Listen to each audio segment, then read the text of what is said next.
বিভিন্ন police station থেকে আপনাদেরকে একটা কাগজ দেয়, অনেককেই দিচ্ছে, যে সেখানে লেখা থাকে, আপনারা হয়তো বুঝবেন না, যে তুমি যদি পুলিশ স্টেশনে না আসো তাহলে ইতালির আর্টিকেল মানে আইন ধারা 15 অধ্যাদেশের মাধ্যমে তোমাকে শাস্তি দেওয়া হবে।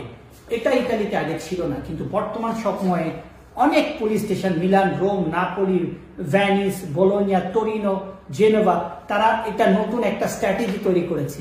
যার কারণটা হচ্ছে, আপনাকে যদি ইতালির কিছু আইনের মাধ্যমে ভয় দেখায় যে আপনাকে পুলিশ স্টেশনে যেতে হবে, আর আপনি যদি না যান আপনাকে হয়তো কোনো ধরনের আইনের গ্যারাকলে ফেলবে, অনেকেই পুলিশ স্টেশনে যেতে বাধ্য হয়। আর একবার যদি আপনি পুলিশ স্টেশনে যান, ইতালিতে গত 1 বছর ধরে অনেক বাংলাদেশিদেরকে ধরে দেশে পাঠিয়ে দিয়েছে। তাই আপনারা যদি পুলিশ স্টেশন থেকে এমন কোনো পেপার পান যে আপনাদেরকে পুলিশ স্টেশনে যেতে হবে, কি করতে হবে?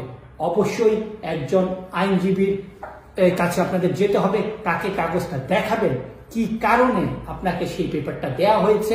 একজন আইনজীবী ইতালিতে প্রত্যেকটা ইটালিয়ান বা প্রবাসী বা অবৈধ সবার অধিকার আছে একজন আইনজীবী নেয়ার। আইনজীবীর সাথে পরামর্শ করে আপনি বোঝার চেষ্টা করবেন আপনার ইতালির বর্তমান পরিস্থিতিটা কি।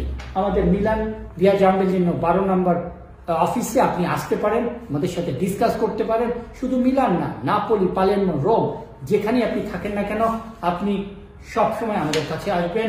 আপনাকে মোস্ট ওয়েলকাম।